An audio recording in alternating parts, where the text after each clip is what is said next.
ओम शांति। आज की मुरली है 5/3/2025। मीठे बच्चे, खुशी जैसी खुराक नहीं।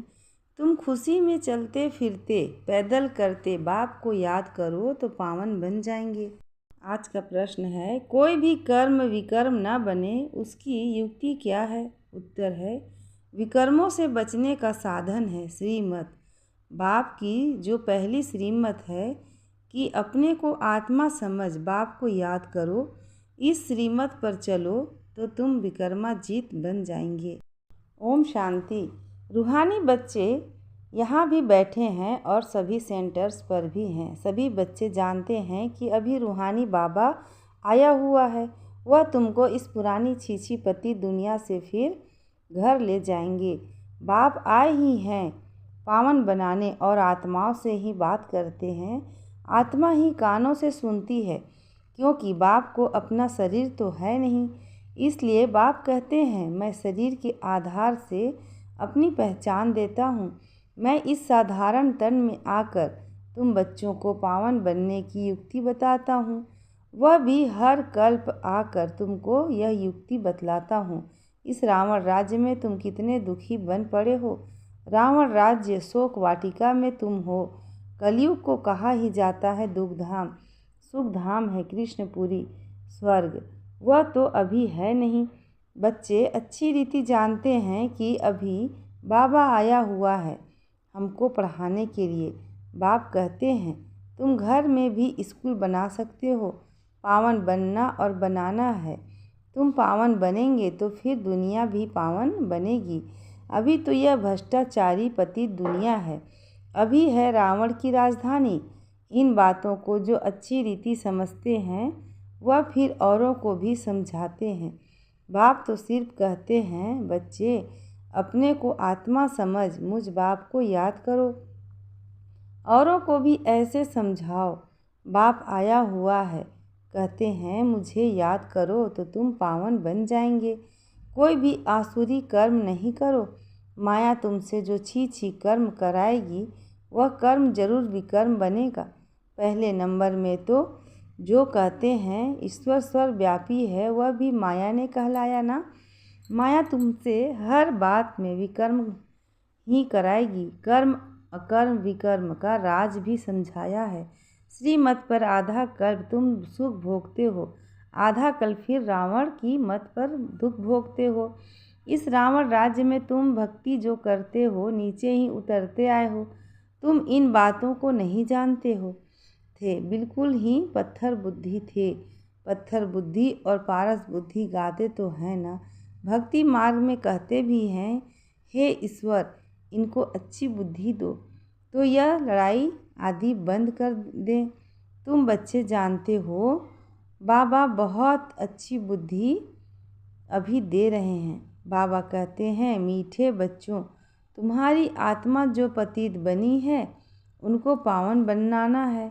याद की यात्रा से भल घूमो फिरो बाबा की याद में कि तुम कितना भी पैदल करके जाओ तुमको शरीर भी भूल जाएगा। गाया जाता है ना, खुशी जैसी खुराक नहीं।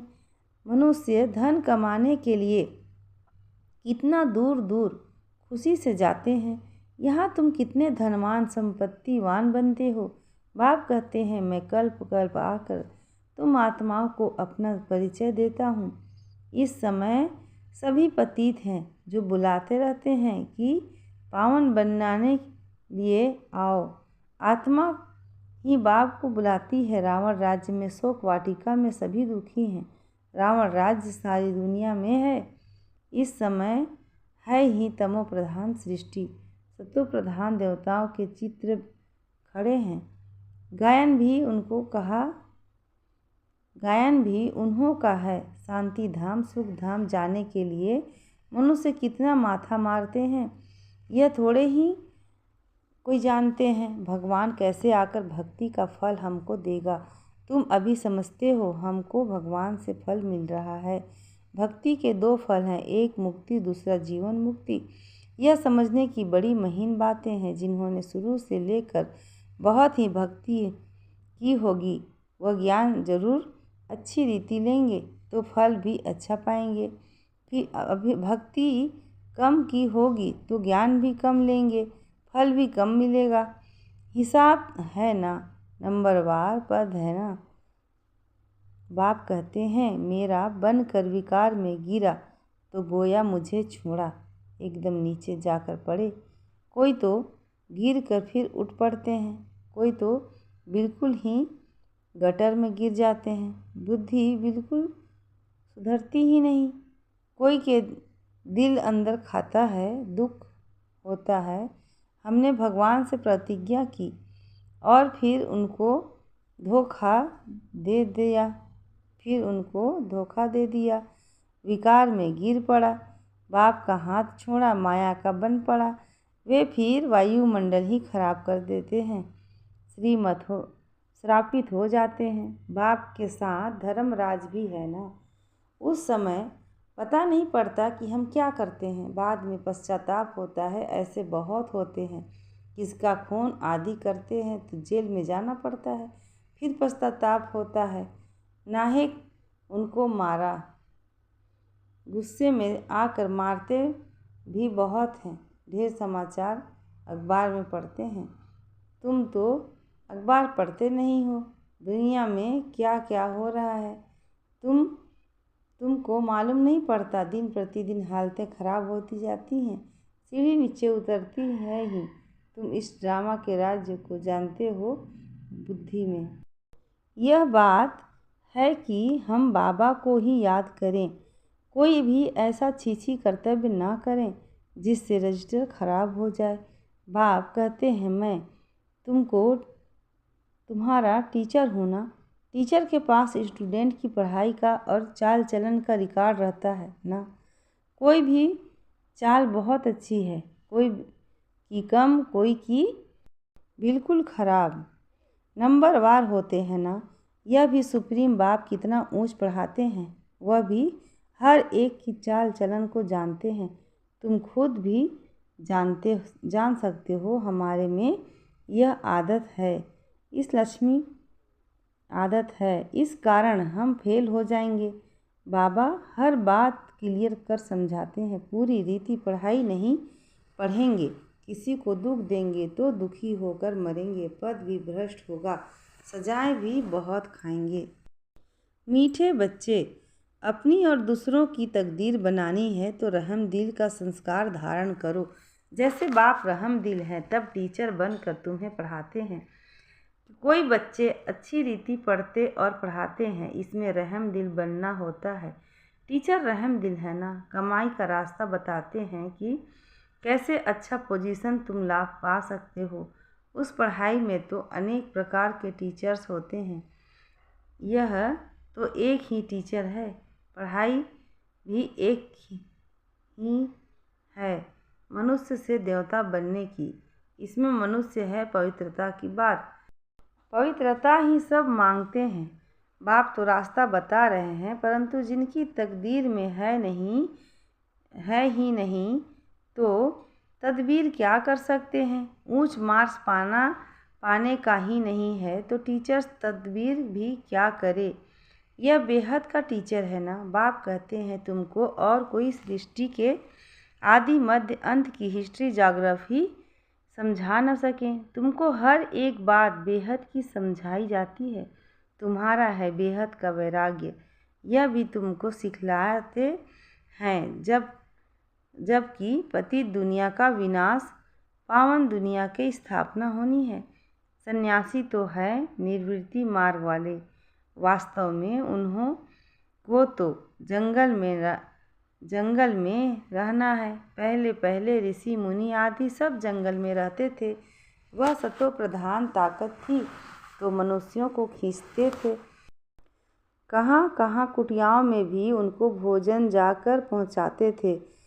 सन्यासियों के कभी मंदिर नहीं बनाते हैं, मंदिर हमेशा देवताओं के बनाते हैं। तुम कोई भक्ति नहीं करते हो, तुम योग में रहते हो। उनका तो ज्ञान ही है ब्रह्म तत्व को याद करने का, बस ब्रह्मा में लीन हो जाएं। परंतु सिवाय बाप के वहाँ तो कोई लेन जा न सके।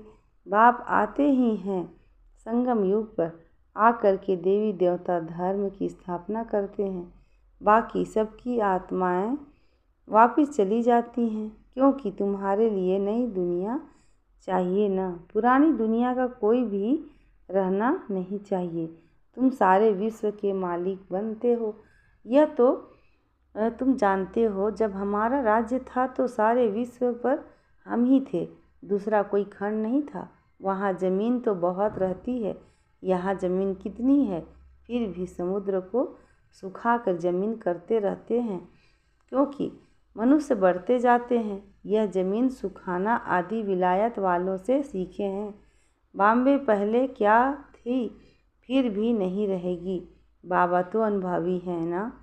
समझो, अर्थक्वेक होती है, वह मूसलाधार बरसात होती है, तो फिर क्या करेंगे?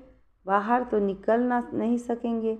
नेचुरल कैलेमिटीज़ तो बहुत आएगी, नहीं तो इतना विनाश कैसे होगा? सतयुग में तो सिर्फ थोड़े ही भारतवासी होते हैं। आज क्या है, कल क्या होगा, यह सब तुम बच्चे ही जानते हो। यह ज्ञान और कोई दे न सके। बाप कहते हैं, तुम पतित बने हो, इसलिए अब मुझे बुलाते हो कि आकर पावन बनाओ, तो जरूर आएंगे। तब तो पावन दुनिया स्थापन होगी। तुम बच्चे जानते हो, बाबा आया हुआ है। युक्ति कितनी अच्छी बतलाते हैं भगवानु। आज मन मन आभव, देह सहित देह के सभी संबंधों को तोड़ माँ मेकम याद करो। इसमें ही मेहनत है। ज्ञान तो बहुत सहज है, छोटा बच्चा भी झट याद कर लेगा। बाकी अपने को आत्मा समझ और बाप को याद करें, वह इम्पॉसिबल है। बड़ों की बुद्धि में ही नहीं ठहर सकता, तो छोटे फिर कैसे याद कर सकेंगे? बस शिव बाबा कहते हैं भी, परंतु है तो बेसमझना। हम भी बिंदी हैं, बाबा भी बिंदी है। यह स्मृति में आना मुश्किल लगता है। यही यथार्थ रीति याद करना है, मोटी चीज़ तो है नहीं। बाप कहते हैं यथार्थ रूप में भी बिंदी है, इसलिए मैं जो हूँ जैसा हूँ वह सिमरण कर, यही बड़ी मेहनत है। वह तो कह देते परमात्मा ब्रह्म तत्व है, और हम कहते हैं वह एकदम बिंदी है। रात दिन का फर्क है ना। वह तत्व जहाँ हम आत्माएं रहती हैं, उनको परम पिता कह देते। बुद्धि में यह रहना चाहिए, मैं आत्मा हूँ, बाबा का बच्चा हूँ। इन कानों से सुनता हूँ, बाबा इस मुख से सुनाते हैं कि मैं परम आत्मा हूँ, परे ते परे रहने वाला हूँ। तुम भी परे ते परे रहते हो, परंतु जन्म मरण में आते हो। मैं नहीं आता हूँ। तुमने अभी अपने 84 जन्मों को भी समझा है, बाप के पाठ को भी समझा है। आत्मा कोई छोटी बड़ी नहीं होती। बाकी आयरन एज में आने से मैली बन जाती है। इतनी छोटी सी आत्मा में सारा ज्ञान है। बाप भी इतना छोटा है ना, परंतु उनको परम आत्मा कहा जाता है। वह ज्ञान का सागर है, तुमको आकर समझाते हैं। इस समय तुम जो पढ़ रहे हो, कल पहले भी पढ़ा था, जिससे तुम देवता बने थे। तुम्हारे में सब खोटी तकदीर उन्हों की है, जो पतित बन अपनी बुद्धि को मलिन बना देते हैं, क्योंकि उनमें धारणा हो नहीं सकती। दिल अंदर खाती रहेगी, औरों को कह न सके पवित्र बनो। अंदर समझते हैं पावन बनते बनते हमने हार खा ली, की कमाई सारी चट हो गई। फिर बहुत समय लग जाता है, एक ही चोट को जोर से घायल कर देते, रजिस्टर खराब हो जाता। बाप कहेंगे तुम माया के से हार गए हो, तुम्हारी तकदीर खोटी है। माया जीत जगत जीत बनना है। जगत जीत महाराजा महारानी को ही कहा जाता है, प्रजा को थोड़े ही कहेंगे। अभी देवी स्वर्ग की स्थापना हो रही है। अपने लिए जो करेगा सो पाएगा। जितना पावन बन औरों को बनाएंगे, बहुत दान करने वाले को फल भी तो मिलता है ना। दान करने वाले का नाम भी होता है। दूसरे जन्म में अल्पकाल का सुख पाते हैं। यहाँ तो 21 जन्म की बात है। पावन दुनिया का मालिक बनना है। जो पावन बने थे वही बनेंगे। चलते फिरते माया चमाट मार एकदम गिरा देती है। माया भी कम दुस्तर नहीं है। 8-10 वर्ष पवित्रता पर झगड़ा हुआ, दूसरों को भी गिरने से बचाया और फिर खुद गिर पड़ा। तकदीर कहेंगे ना। बाप का बनकर फिर माया का बन जाते हैं तो दुश्मन हो गए ना। खुदा दोस्त की भी एक कहानी है ना। बाप आकर बच्चों को प्यार करते हैं, साक्षात्कार कराते हैं। बिगर कोई भक्ति करने के भी साक्षात्कार होता है तो दोस्त बनाया ना। कितने साक्षात्कार होते थे। फिर जादू समझ हंगामा करने लगते हैं। बंद कर दिया। फिर पिछाड़ी में बहुत बहुत समझदार करते रहेंगे। आगे कितना मज़ा होता था वह देखते देखते भी कितने कट हो गए। भट्ठी से कोई ईंटें पक कर निकली, कोई कुछ कच्ची रह गई, कोई तो एकदम टूट पड़े। कितने चले गए। अभी वह लखपति करोड़पति बन गए हैं। समझते हैं हम तो स्वर्ग में बैठे हैं। अब स्वर्ग यहाँ कैसे हो सकता है। स्वर्ग तो होता है ही नई दुनिया में। अच्छा। मीठे मीठे सीखी लधे बच्चों प्रति माता पिता बाप दादा का याद प्यार और गुड मॉर्निंग। रूहानी बाप की रूहानी बच्चों को नमस्ते और हम रूहानी बच्चों की रूहानी माता पिता बाप दादा को याद प्यार गुड मॉर्निंग और नमस्ते। शुक्रिया बाबा, शुक्रिया। धारणा के लिए मुख्य सार है। पहला, अपनी ऊंच तकदीर बनाने के लिए रहम दिल बन पढ़ना और पढ़ाना है। कभी भी किसी आदत के वश हो अपना रिजल्ट खराब नहीं करना है। दूसरा है, मनुष्य से देवता बनने के लिए मुख्य है पवित्रता। इसलिए कभी भी पतित बन अपनी बुद्धि को मलिन नहीं करना है। ऐसा कर्म ना हो जो दिल अंदर खाती रहे, पश्चाताप करना पड़े। आज का वरदान है, बीज रूप स्थिति द्वारा सारे विश्व को लाइट का पानी देने वाले विश्व कल्याणकारी भव। बीज रूप स्थिति द्वारा सारे विश्व को लाइट का पानी देने वाले विश्व कल्याणकारी भव। डिटेल है, बीज स्वरूप स्टेज सबसे पावरफुल स्टेज है। यही स्टेज लाइट हाउस का कार्य करती है। इसमें सारे विश्व में लाइट फैलाने के निमित्त बनते हैं। जैसे बीज द्वारा स्वतः ही सारे वृक्ष को पानी मिल जाता है, ऐसे जब बीज रूप स्टेज पर स्थित रहते हो तो विश्व का लाइट का पानी मिलता है। लेकिन सारे विश्व तक अपनी लाइट फैलाने के लिए विश्व कल्याण की पावरफुल स्टेज चाहिए। इसके लिए लाइट हाउस बनो, ना कि बल्ब। हर संकल्प में स्मृति रहे कि सारे विश्व का कल्याण हो। आज का स्लोगन है, एडजस्ट होने की शक्ति नाजुक समय पर पास विद ऑनर बना देगी। एडजस्ट होने की शक्ति नाजुक समय पर पास विद ऑनर बना देगी। अच्छा, ओम शांति।